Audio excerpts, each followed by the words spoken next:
Bismillahirrahmanirrahim. Innal hamdalillah nahmaduhu wa nasta'inuhu wa nastaghfiruh wa nastahdihi wa natubu ilaihi wa na'udzu billahi min syururi anfusina wa min sayyiati a'malina.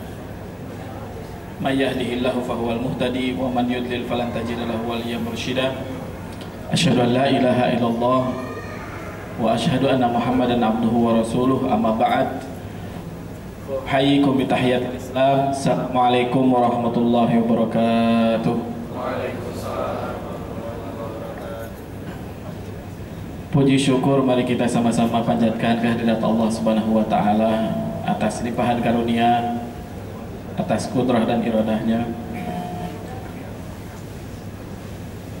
Kita diberi kesempatan untuk bertemu kembali, bersilaturahim juga dalam rangka thalabul ilm, menambah ilmu kita. Mudah-mudahan selain Allah Subhanahu wa taala menambahkan ilmu pada siang hari ini, juga menambahkan, merezekikan kefahaman kepada kita semua.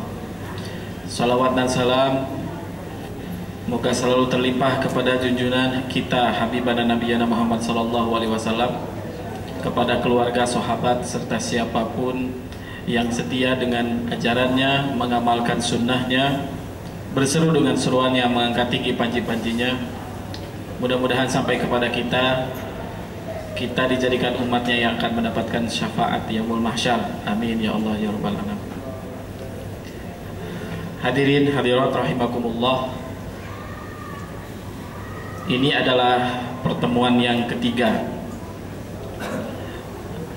Di kesempatan pertama telah kita paparkan esensi dari sejarah.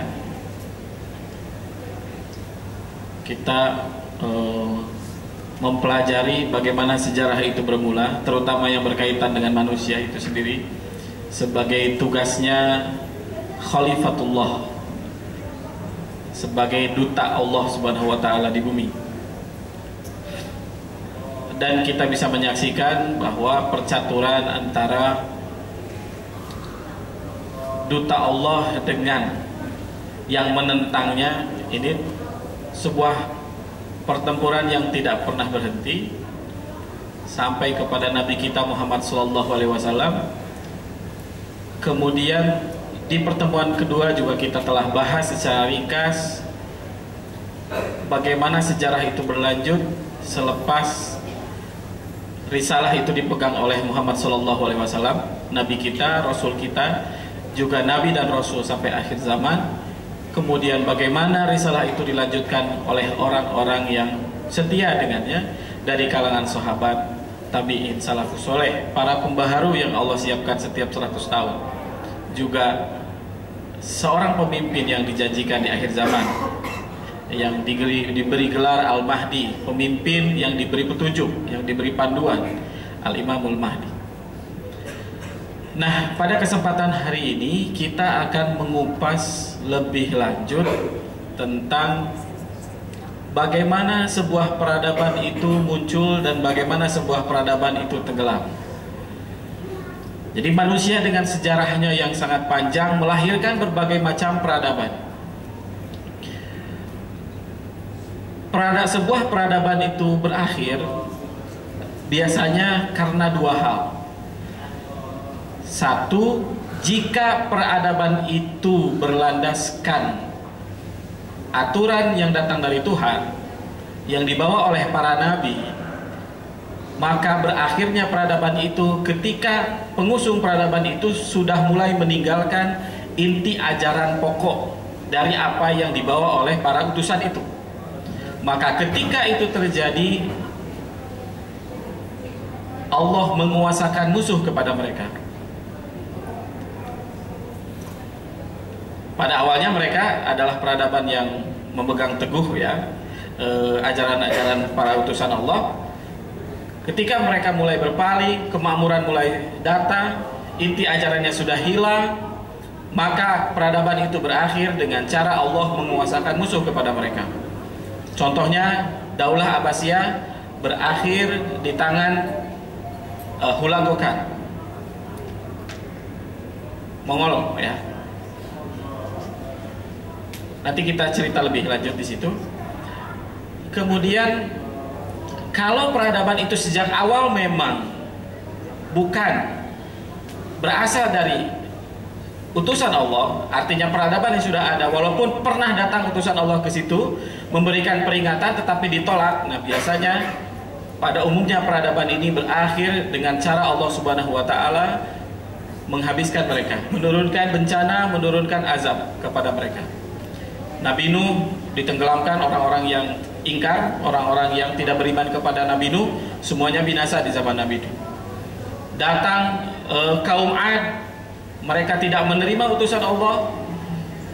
Nabi Hud, mereka sebuah peradaban yang sangat maju, membangun kastil-kastil yang tinggi di puncak gunung, tidak menerima utusan Allah. Nabi Hud, Allah hancurkan mereka dengan mengirim angin selama 7 malam 8 hari, sehingga bangunan-bangunan itu diibaratkan seperti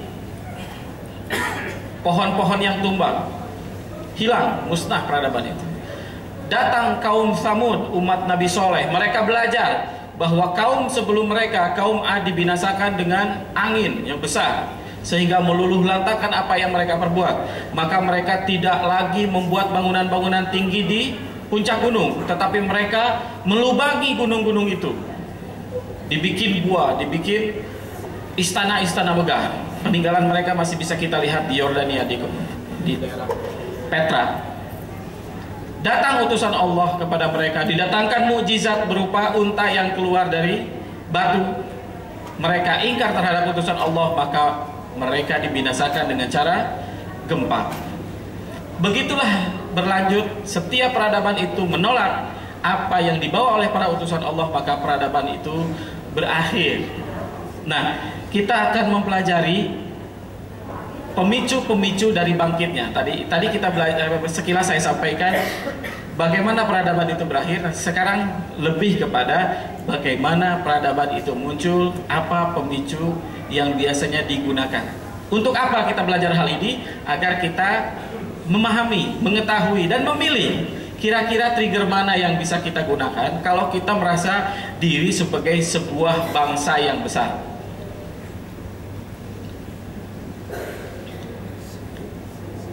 Jadi saya mencoba mewakili ya gambar-gambar di atas, gambar-gambar di samping ini adalah hasil peradaban yang pernah muncul dibuat oleh manusia.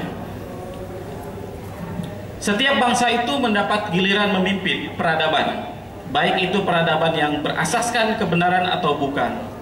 Pemicu dari masing-masing peradaban itu berbeda-beda. Pemicu itu menentukan sejauh mana sebuah peradaban yang bisa bertahan. Jadi pemicu dari peradaban itu akan menentukan sejauh mana peradaban bisa bertahan dan pengaruh yang diberikan. Apakah hanya sebuah regional, apakah hanya sebuah negara, apakah itu sebuah benua, apakah itu setengah dunia.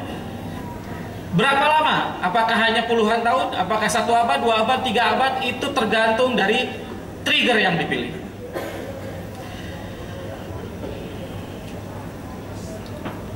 Dalam sejarah kita bisa melihat banyak bangsa berpenduduk besar tapi tidak berjiwa besar tidak akan jadi imperium.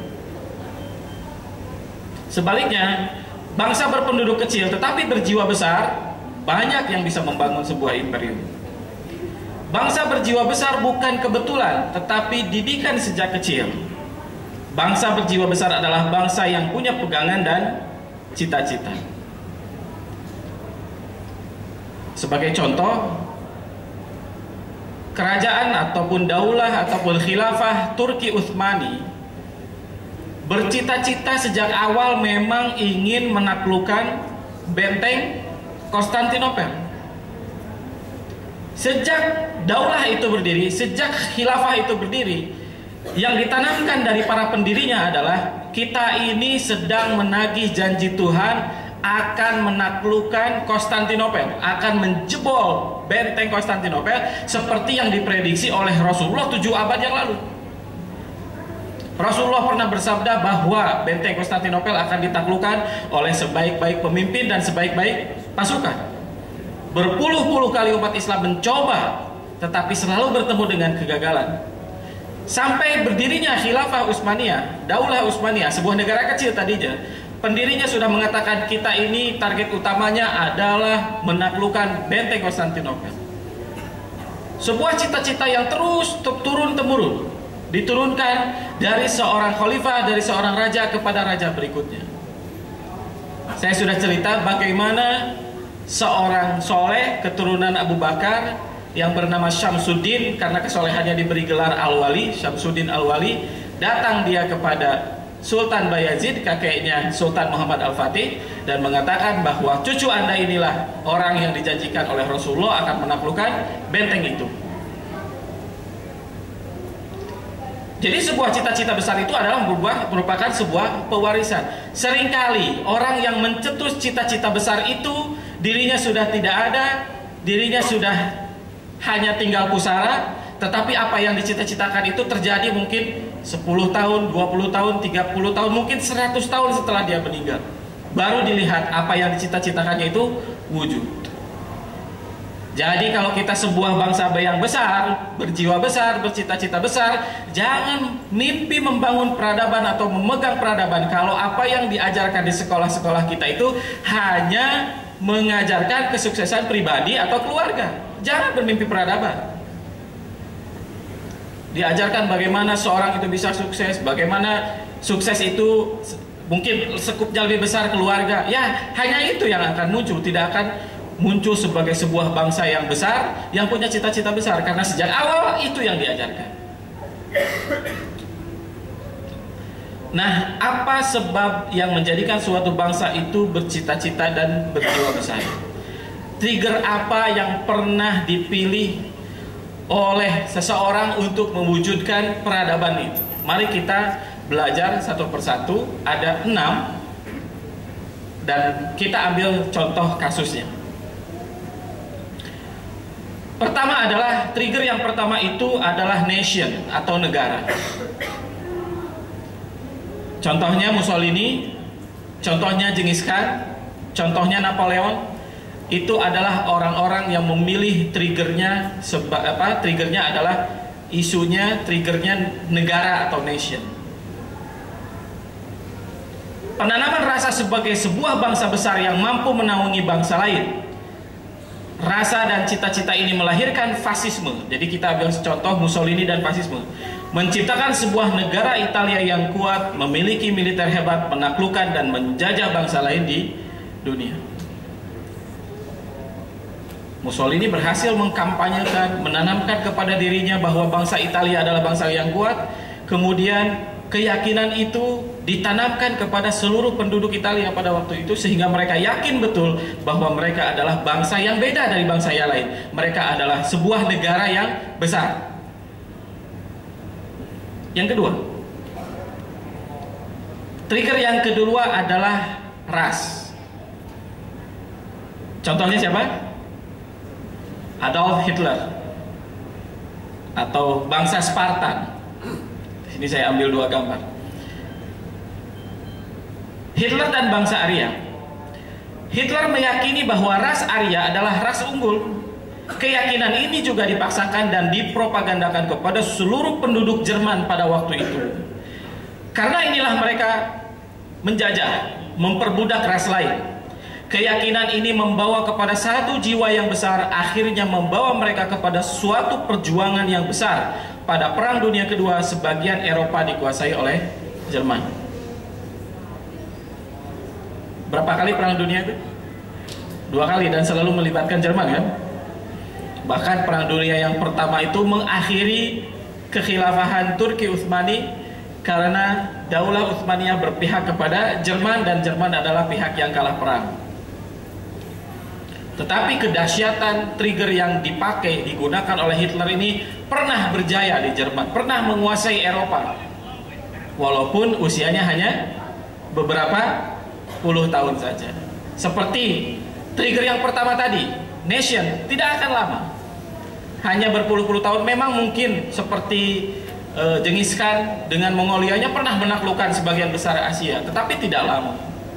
Karena pemilihan ras bangsa dan pemilihan trigger bangsa dan ras ini selalu dihadapkan pada pemberontakan.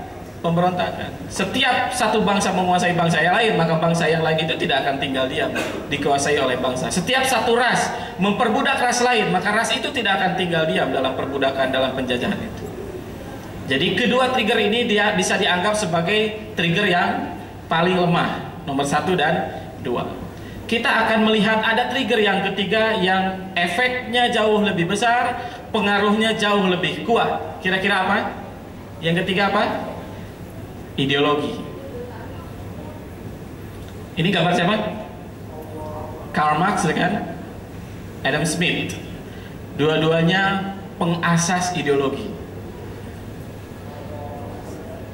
Karl Marx menghasilkan Marxisme, Adam Smith sebagai penulis The Wealth of Nation melahirkan sebuah ideologi yang sampai sekarang masih bertahan, tapi diprediksi ini adalah akhir dari mereka adalah kapitalisme. Lebih besar, jauh lebih lama. Mari kita lihat. Komunis contohnya, suatu ketika dahulu begitu aktif diperjuangkan ideologinya. Kenapa? Komunis ialah satu ideologi tanpa batasan, tanpa border. Hasil dari perjuangannya, berapa banyak negara di dunia yang sudah menjadi komunis. Rusia dan China jatuh ke tangan komunis sejagat. Eropa Timur hampir semuanya komunis. Albania, Yugoslavia. Eropa Timur menjadi komunis, termasuk kawasan sebelah benua Amerika yang menjadi komunis, yaitu Kuba. Afrika Utara juga sebagian. Di sebelah timur, Laos dan Vietnam menjadi komunis. Indonesia pun hampir saja. Mujurlah dengan izin Allah Subhanahu wa Ta'ala diselamatkan. Berjayanya komunis karena mereka berpegang pada satu ideologi yang besar dan mempunyai cita-cita yang besar. Rusia dan China aja sudah separuh Asia ya. Ditambah lagi negara-negara kecil yang tidak secara langsung mengatakan ideologinya komunis, tetapi misalnya haluannya sosialis. Hampir seluruh Asia dipengaruhi oleh ideologi itu. Ambil lagi tadi negara Amerika Latin, negara-negara di Amerika Latin, di Afrika Utara, di Eropa Timur. Mungkin lebih dari setengah dunia berada dalam satu ideologi yang sama. Jadi trigger ideologi ini tidak ada batasan ras, tidak ada batasan negara. Selama orang meyakini ideologi itu adalah ideologi yang kuat, maka mereka bebas bekerja sama untuk memunculkan sebuah peradaban seperti yang kita lihat dalam sejarah komunisme. Berapa lama kira-kira komunis bertahan? Akhirnya kapan sih komunis itu? 91. Soviet bubar jadi Rusia itu tahun berapa? 91 ya? Berdirinya tahun berapa? Revolusi Bolshevik itu tahun berapa? Awal abad 20, 1912 atau 1913? Sekitar 70 tahun saja bertahan. 70 tahun bertahan dengan kawasan yang lebih luas. Ketika trigger yang dipilihnya adalah ideologi. Tetapi hal yang menarik, ini perlu tahu, hal yang menarik, hampir semua pengasas ideologi itu tidak mengamalkan ideologinya. Karl Marx itu bukan seorang Marxis. Adam Smith juga bukan seorang kapitalis. Mereka hanyalah orang-orang yang terpilih untuk melahirkan sebuah ideologi agar menciptakan satu tren yang besar. Nanti kita lanjut di trigger yang kelima. Kenapa mereka dipilih? Atau kenapa para pengasas ideologi itu tidak pernah mengamalkan atau meyakini ideologi yang mereka buat sendiri? Yang keempat, trigger yang keempat adalah agama. Kenapa agama lebih kuat dari ideologi? Karena ideologi itu hanya berbicara dengan logika. Peradaban barat maju, mereka tertib, mereka bersih, mereka lebih maju dalam berbagai hal. Itu karena logika mereka mengatakan bangsa yang maju itu harus demikian. Sementara agama menyentuh hal yang lain yang manusia miliki. Apa itu? Hati atau nurani. Trigger ini lebih dahsyat dari trigger ideologi karena tidak hanya menyentuh logika akal manusia. Kepatuhan dalam ketertiban yang dibentuk oleh akal bahwa peraturan apabila dilakukan akan menimbulkan keamanan dan kenyamanan dalam bernegara. Contoh seperti ideologi barat yang sekarang berkembang. Akan tetapi menjadi sebuah keyakinan yang menghujam dalam hati. Jadi tidak hanya menyentuh akal manusia, tapi menjadi sebuah keyakinan yang menyentuh dalam hati, membuat manusia mau melakukan apapun atas nama agama. Begitu juga cita-cita agama yang tidak ada batasan, tidak ada border, tidak dibatasi oleh keadaan geografi. Jadi orang yang ada cita-cita agama dimanapun dia berada, dia akan memperjuangkan agamanya. Lebih dahsyat nggak trigger agama dibanding ideologi? Lebih lama. Mari kita lihat dalam sejarah. Ketika orang-orang Yahudi berhasil menghasut Raja Inggris, menghasut Paus Urbanus untuk menyatakan perang suci terhadap umat Islam, maka dimulailah sebuah peperangan yang sangat dahsyat dalam sejarah manusia. 7 kali peperangan yang merenggut jutaan nyawa manusia. Saya pernah cerita bagaimana perang salib itu memunculkan seorang panglima yang sangat kejam. Siapa namanya? Dracul. Panglima yang sangat kejam yang telah membantai puluhan ribu umat Islam.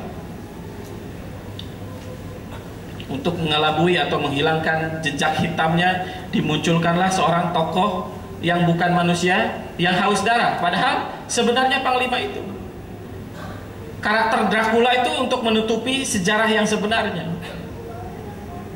Diciptakanlah Dracula, ya, makhluk yang lain yang takut dengan bawang putih dan salib.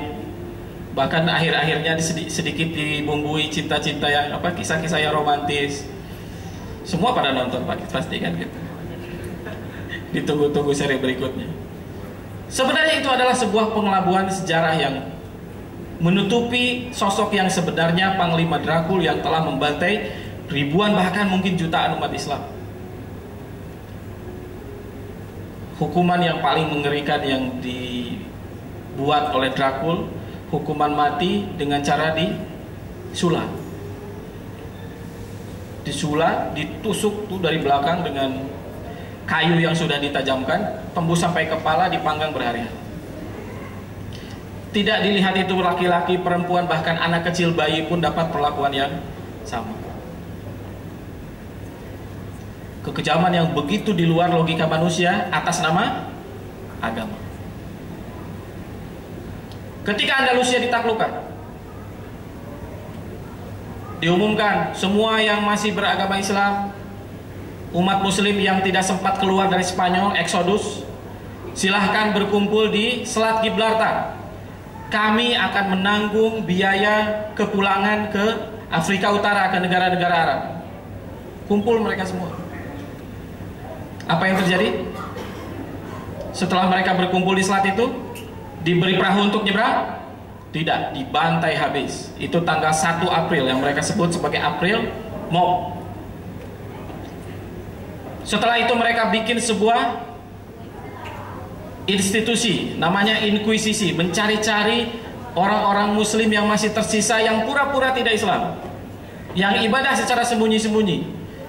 Mereka diambil secara paksa, dipenjara di bawah tanah, disiksa sampai mati.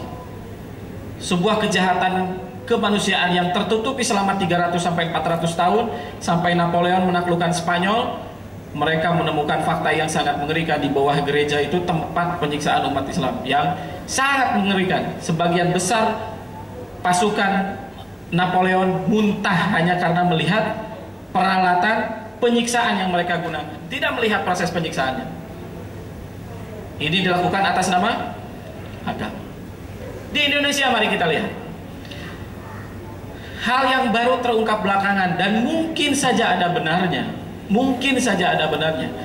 Ternyata korban PKI antara kurun waktu 65 sampai 68 itu jauh lebih banyak daripada korban yang mereka habisi.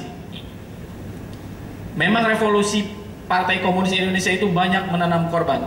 Tetapi ketika PKI diharamkan, berapa puluh ribu bahkan beratus ribu, bahkan ada yang memprediksi jutaan nyawa hilang karena partai itu dilarang, dan setiap orang yang diperkirakan mengamalkan ideologi itu ditangkap dan dibunuh tanpa pengadilan.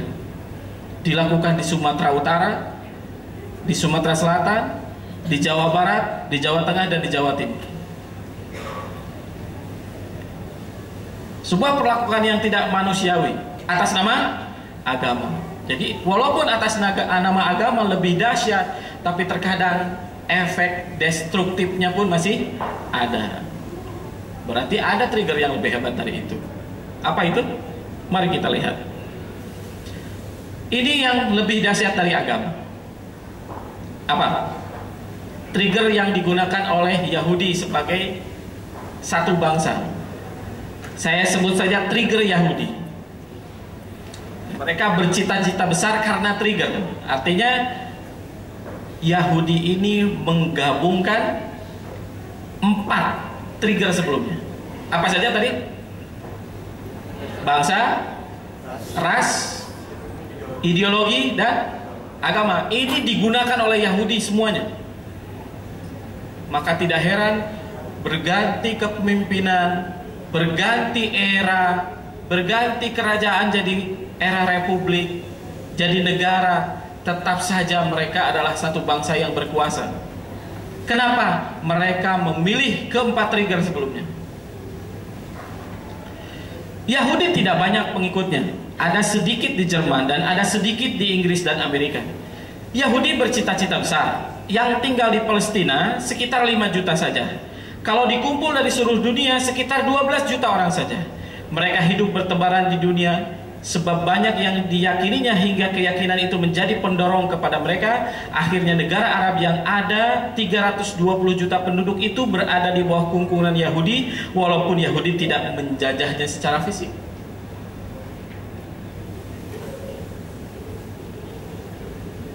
(1897)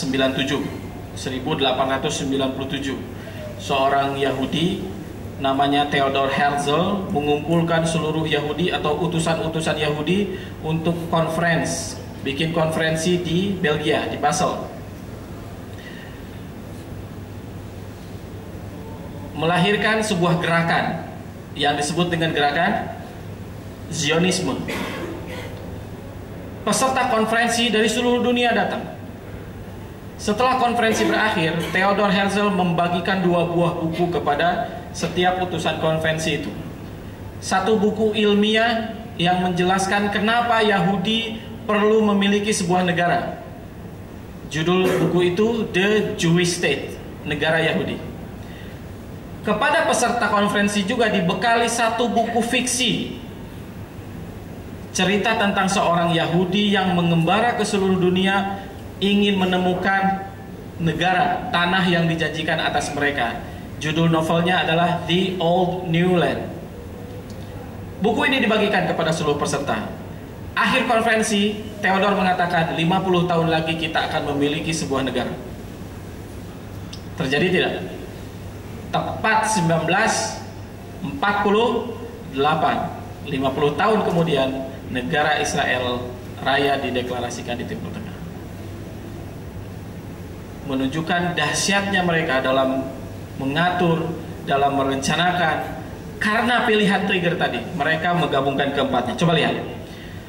Mereka memimpikan sebuah tatanan dunia baru dalam satu pemerintahan yang disebut dengan New World Order, sistem khilafah versi Yahudi.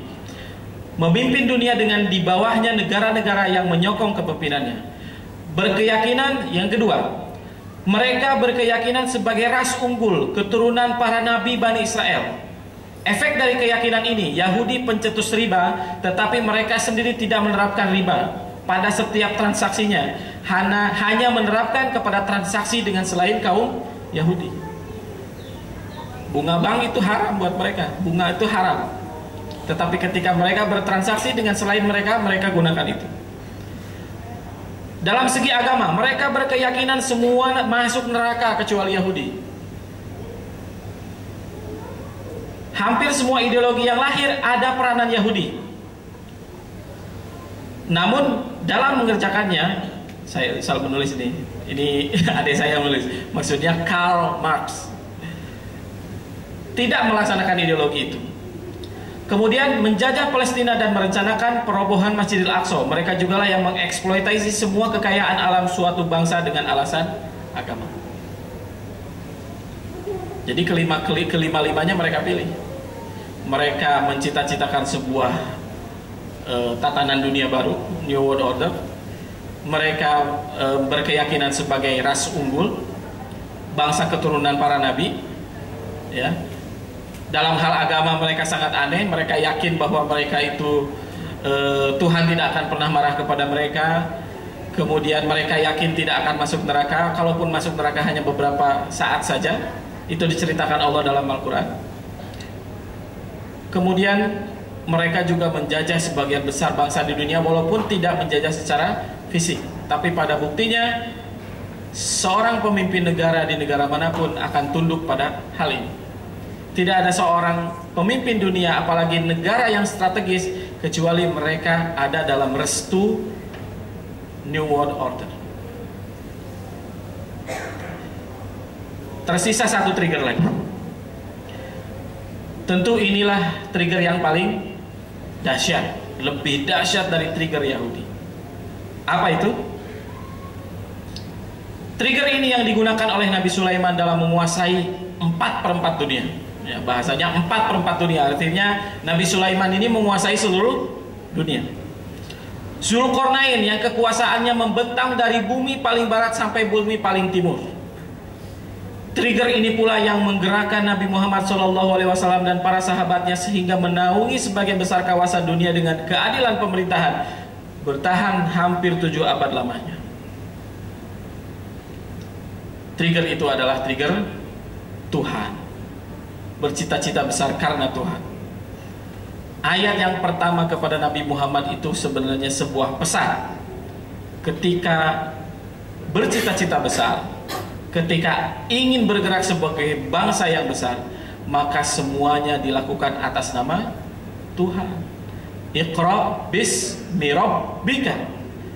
Bacalah dengan nama Tuhan. Coba lihat. Membaca itu kunci ilmu sumber kemajuan. Namun kemajuan itu bermakna ketika diusahakan dengan nama Tuhan.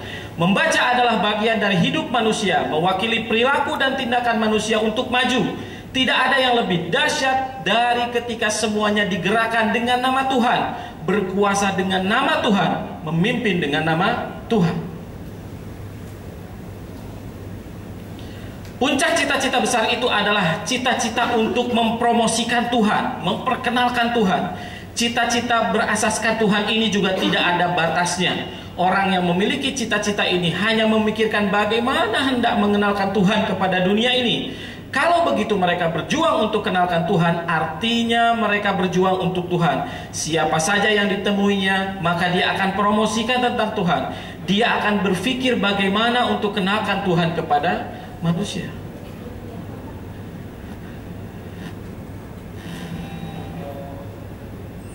Dalam beberapa seminar, dalam beberapa simposium, saya seringkali menghadiri. Kenapa kebangkitan ekonomi syariah di Indonesia itu mandek, stuck, tidak berkembang, hanya di kisaran 30% saja. Sudah berbagai macam usaha dilakukan, tidak ada kemajuan yang signifikan. Mari kita berkaca kepada sejarah Rasulullah SAW. 13 tahun Rasulullah di Mekah.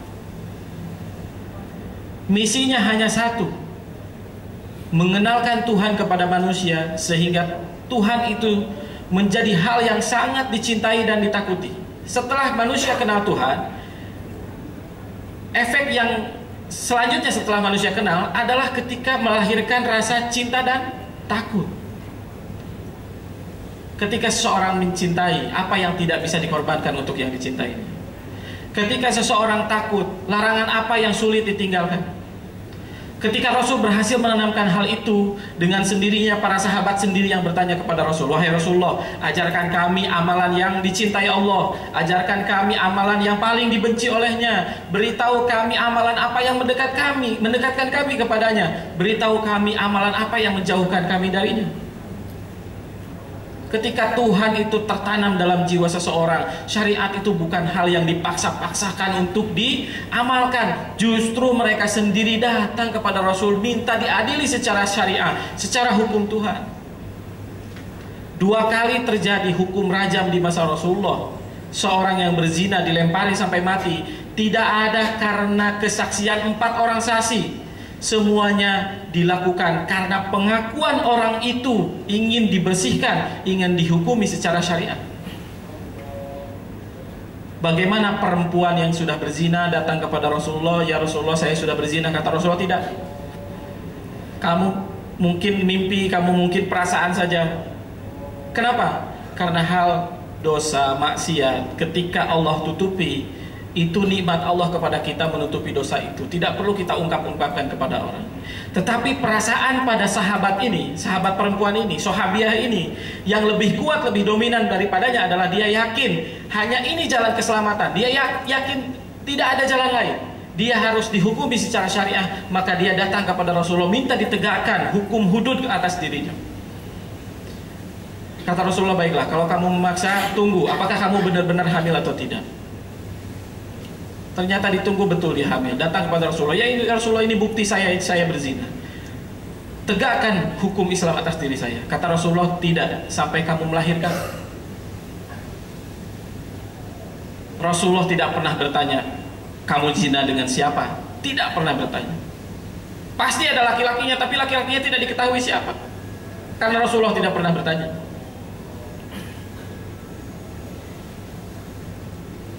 Melahirkan, bawa bayi yang masih merah, datang kepada Rasulullah, "Ya Rasulullah, tegakkan hukuman itu atas diri saya." Kata Rasulullah apa? "Tidak, beri hak anak ini untuk disusui 2 tahun. Tunai kewajiban ibu itu, perempuan itu menyusui anaknya." Datang lagi kepada Rasulullah. Perlu diketahui, kalau perempuan ini tidak datang lagi kepada Rasulullah, Rasulullah tidak akan cari dia. Cukup tobat, selesai. Tapi perempuan ini sekali lagi sangat yakin jalan keselamatan itu hanya penegakan itu pada dirinya. Karena dia yakin setelah dia melalui hukuman itu, dia tidak akan lagi dimintai pertanggungjawaban di akhirat nanti. Datanglah perempuan itu, ditegakkan hukum syariat atas dirinya, dilempari sampai meninggal. Rasulullah berdiri mau menyolatkannya. Kata sahabat, "Ya Rasulullah, engkau sholat untuk orang yang sudah berzina?" Kata Rasulullah, "Demi Allah, kalau taubat perempuan ini dibagi untuk seluruh penduduk Madinah, maka cukup." Seperti itu penegakan syariat, bukan satu yang dipaksakan melalui perda, melalui peraturan pemerintah. Sangat tidak adil memaksakan sesuatu hukum yang tidak difahami oleh masyarakat itu. Itu hanya mengganti kezaliman yang lama dengan kezaliman yang baru. Efek dari mengenalkan Tuhan kepada dunia, ketika semua itu dirasakan, tidak ada lagi rasa diri besar. Seorang pemimpin ketika dipuji dengan kejayaan akan mengatakan, "Hada min fadli Rabbi." Semuanya ini adalah karunia dan amanah Tuhan. Tidak pernah mengatakan ini adalah hasil perjuangan saya, hasil keringat saya, hasil apa yang saya usahakan selama ini. Tidak.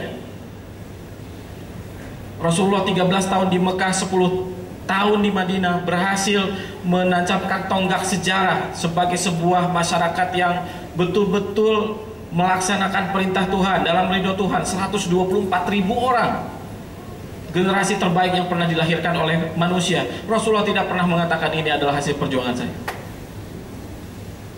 Trigger ini yang membuat seorang Amirul Mukminin Umar tertidur dengan tenang, nyaman, dinaungi sepohon kurma beralaskan bumi, padahal dia seorang pemimpin imperium besar. Sebuah imperium, sebuah khilafah yang menyudahi imperium Persia, imperium yang mengikis kekuasaan imperium Romawi di belahan Afrika Utara dan Jazirah Arabia.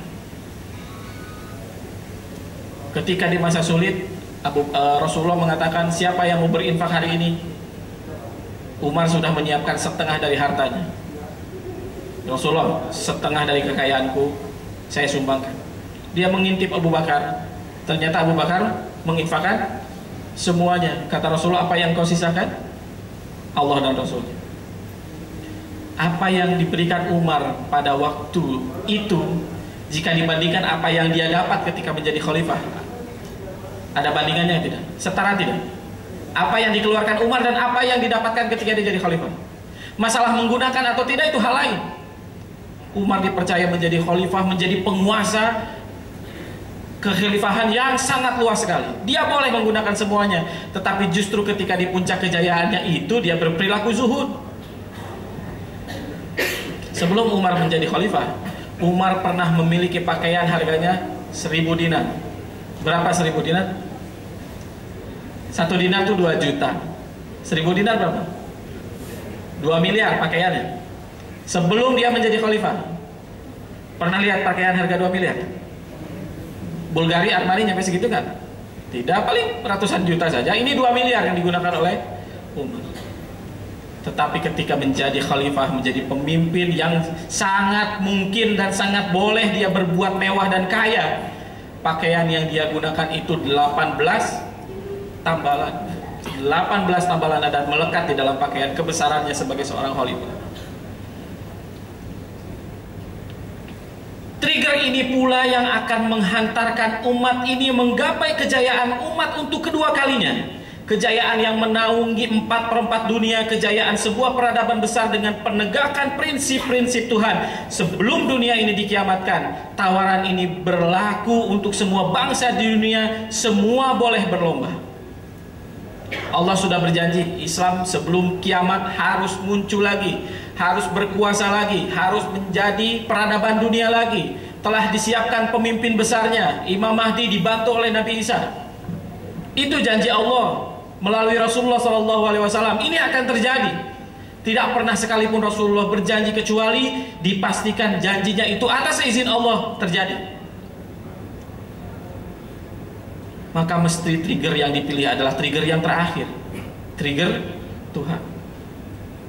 Hanya saja sebagai bentuk keadilan Tuhan, maka mestilah seluruh bangsa ini dipergilirkan. Ayat mengatakan watilkal ayyamu nudawiluha bainan nas, dan hari-hari itu dipergilirkan kepada seluruh manusia. Gambar apa ini? Putrajaya Malaysia, Masjid Al-Akbar Surabaya, Masjid Kubah Mas Depok, sebuah masjid di Brunei. Saya ingin menceritakan bahwa ada satu bangsa di dunia ini yang selama dia ada di dunia tidak pernah mendapatkan giliran menguasai. Tidak pernah dapat giliran untuk memegang peradaban. Bangsa apa yang dimaksud? Bangsa apa yang dimaksud? Bukan hanya bangsa Indonesia, Pak. Melayu. Ras Melayu. Kita sedang bicara sebuah ras yang tinggal di kawasan Asia Tenggara. Kita bicara tentang Muslim terbesar di dunia, yang tinggal di Indonesia, yang tinggal di Malaysia, yang tinggal di Brunei, yang tinggal di selatan Filipina, yang tinggal di selatan Thailand. Kalau kita jumlah dengan negara Arab tadi, yang 14 negara itu ada 320 juta, maka penduduk Islam Melayu hampir sama jumlahnya. Bahkan bisa jadi lebih besar. Dari sejarah, Allah mengatakan tadi, hari-hari itu dipergilirkan. Saya pernah membaca sebuah literatur, tapi literatur ini masih sangat sulit untuk mencarikan buku-buku yang valid, karena sedikit sekali sejarah yang membicarakan hal ini. Apa itu? Bahwa Nabi Ibrahim alaihissalam menikah lebih dari 4 kali. Yang paling dikenal dalam sejarah adalah Siti Hajar melahirkan Ismail. Setelah Nabi Ismail ada Nabi lagi. Selama 35 generasi tidak ada Nabi. Ditutup dengan Nabi yang terakhir, Nabi Muhammad. Istri yang pertama, tadi istri yang kedua. Yang pertama siapa? Siti Sarah melahirkan siapa? Ishak. Dari Ishak itu muncul keturunan Nabi-Nabi Bani Israel. Ketika Nabi Ibrahim diangkat oleh Allah sebagai pemimpin atas manusia, Ibrahim meminta, ya Allah, jadikanlah keturunanku juga para pemimpin. Allah kabulkan tidak? Allah kabulkan dengan satu term, dengan satu syarat. La yanalu ahdid zalimin. Janjiku ini tidak akan sampai kepada orang-orang yang zalim. Jadi kalau tidak zalim, janji itu akan terjadi. Sedikit orang yang tahu Nabi Ibrahim pernah melakukan sebuah perjalanan yang sangat jauh sampai di sebuah tempat yang hari ini disebut negara Kamboja.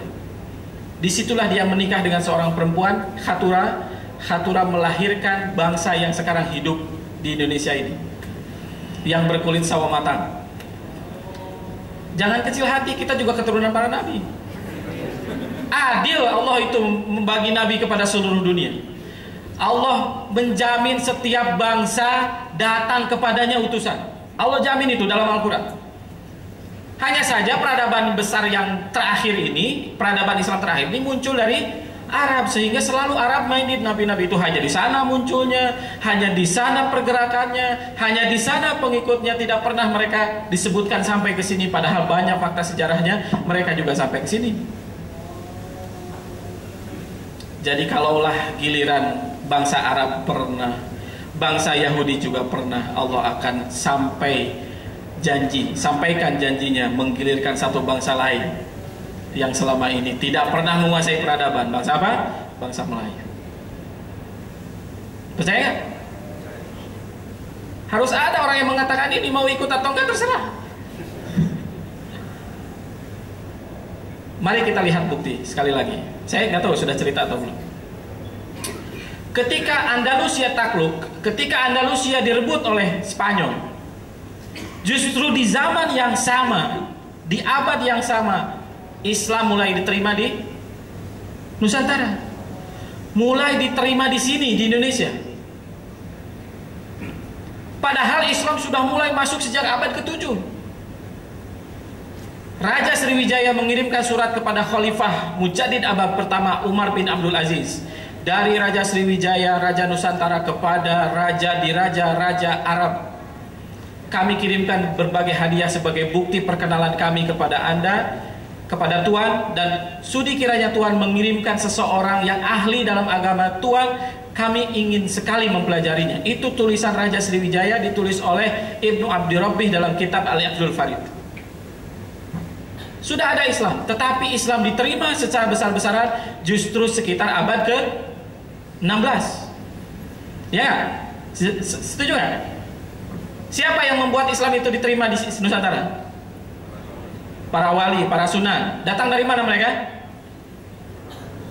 Dalam sejarah yang kita baca, siapa yang membawa Islam masuk ke Indonesia? Hah? Para pedagang Gujarat. Itu yang salah, Pak. Mereka itu bukan para pedagang, mereka itu para ulama. Para ulama yang memang mendapatkan pesan, mendapatkan panduan, ingin membuka Islam di kawasan sini. Kenapa mereka berdagang? Karena tidak punya pilihan lain. Mereka sudah meninggalkan semua kekayaan mereka semua, datang ke sebuah tanah yang baru, maka bisnis yang paling mudah adalah berdagang. Nah, distorsi sejarah kan mudah, disebutkan aja mereka pedagang, menyebarkan Islam. Padahal ulama, padahal para orang-orang soleh, para wali, para sunan.